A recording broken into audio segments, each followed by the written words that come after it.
रहने दे, तुझसे नहीं होगा ये। तो तू टांग पे टांग रख के बैठ जा। मुझे ऐसे वाहियात शौक नहीं है। मेरी तरफ से टांग पे टांग रखने के बजाय गर्दन पर रख ले, बल्कि ऐसा करके सर्कस में भर्ती हो जा।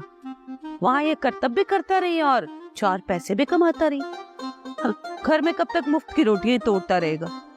मुफ्त की रोटियां तोड़े मेरे दुश्मन। मैं तो जूस पी रहा हूँ, वो भी अनार का।